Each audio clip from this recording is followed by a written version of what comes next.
আসসালামু আলাইকুম প্রিয় শিক্ষার্থী। আজকের এই পর্বে আমরা চতুর্থ অধ্যায়ের বোর্ড অ্যানালিসিস পার্ট নিয়ে আলোচনা করব। তো দেখো, আমাদের চতুর্থ অধ্যায় থেকে বিগত বছরের বোর্ড পরীক্ষায় যতগুলো কোশ্চেন আসছিল প্রত্যেকটা কোশ্চেন আমরা একত্রিত করছি এবং কি একটা পূর্ণাঙ্গ একটা বোর্ড অ্যানালিসিস দিয়ে তোমাদের সামনে তুলে ধরেছি। তো বোর্ড অ্যানালিসিস মানে বলতে বোঝাইতেছে এখানে যে বিগত বছরের চতুর্থ অধ্যায় থেকে বিগত বছরে যত প্রশ্ন আসছে প্রত্যেকটা প্রশ্ন আমরা কি আলাদা আলাদা বিশ্লেষণ করে দিয়েছি টপিক ভিত্তিক, যে কোন প্রশ্নটা কোন টাইপে আসবে এবং কোন প্রশ্নটা কোন টাইপে কতবার আসছে আমরা এটা দেখব।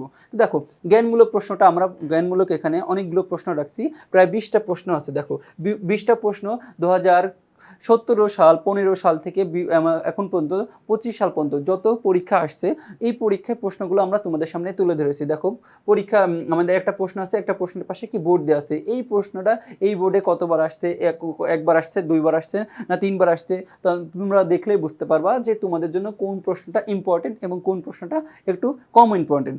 আচ্ছা, এরপরে টাইপ 1-এ আমরা তো জ্ঞানমূলক নিয়ে আলোচনা করছি। এরপরে টাইপ 2-এ দেখো যে অনুধাবনমূলক অনুধাবন ও সংক্ষিপ্তমূলক প্রশ্ন উত্তর নিয়ে আলোচনা করা হয়েছে। তো অনুধাবন ও সংক্ষিপ্তমূলক প্রশ্ন উত্তরের পাশেও আমরা কি সে একইভাবে দেখো যে বিগত বছরে যত টপিকের থেকে আমাদের কি যে বিগত বছরে যত টপিক ছিল এই টপিক থেকে যত আমাদের কি যে প্রশ্ন আসছে প্রত্যেকটা প্রশ্ন আমরা এখানে নিয়ে অ্যানালাইসিস করছি। তারপরে তোমাদের কি একটা পূর্ণাঙ্গ সাজেশন আকারে তোমাদের সামনে তুলে ধরেছি। তো দেখো এখানে আমাদের অনেকগুলো কোশ্চেন দিয়েছি, প্রায় 19টা কোশ্চেন।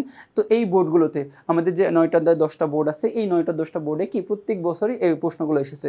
এবং সৃজনশীল গ এবং ঘয়ের জন্য কি বললাম যে দেখো সৃজনশীল গ এবং ঘয়ের জন্য আমরা টাইপ ভিত্তিক প্রত্যেকটা কি টপিক আলাদা করেছি। টাইপ ভিত্তিক প্রত্যেকটা টপিকে দেখো টপিক 3-তে বলতেছে বাংলাদেশের ভূপ্রকৃতি ও ভূপ্রকৃতির অঞ্চলের শ্রেণীবিভাগ ও গঠন। তো এই শ্রেণীবিভাগ ও গঠন থেকে আমাদের এই যে যত সাল আছে, দেখো যত বোর্ড আছে, এই বোর্ড পরীক্ষায় এই প্রশ্নটা এই যে এই টপিক থেকে প্রত্যেকটা বোর্ডে গ এবং ঘতে আসছে। এরপরে বাংলাদেশের জলবায়ু প্রাকৃতিক দুর্যোগ, দেখো এই বাংলাদেশের জলবায়ু প্রাকৃতিক দুর্যোগ থেকে কি এই বোর্ডে দেখো এই যে এই বোর্ডগুলোতে মানে এই যে বোর্ডগুলোতে এত সালে এই প্রশ্নটা এসেছিল, এখান থেকে কি গ ঘয়ের টপিকের জন্য কি আমাদের ইম্পর্টেন্ট এটা। তারপরে টাইপ 5-এ কি বলতেছে বাংলাদেশের মানুষের জীবন জীবিকার উপর জলবায়ু প্রভাব। তো জলবায়ুর প্রভাব থেকেও কি অনেক বছরে দেখো যে 23 সালে 24, তারপরে কি 23 সাল ঢাকা রাজশাহী 23, কুমিল্লা 23, সিলেট 23, বরিশাল 23, তো এবং কি 19 এবং 20 সালেও কি এই পরীক্ষা এই প্রশ্নটা কি দেখো এই টপিক থেকে আমাদের কি বোর্ড পরীক্ষায় প্রশ্নটা এসেছিল।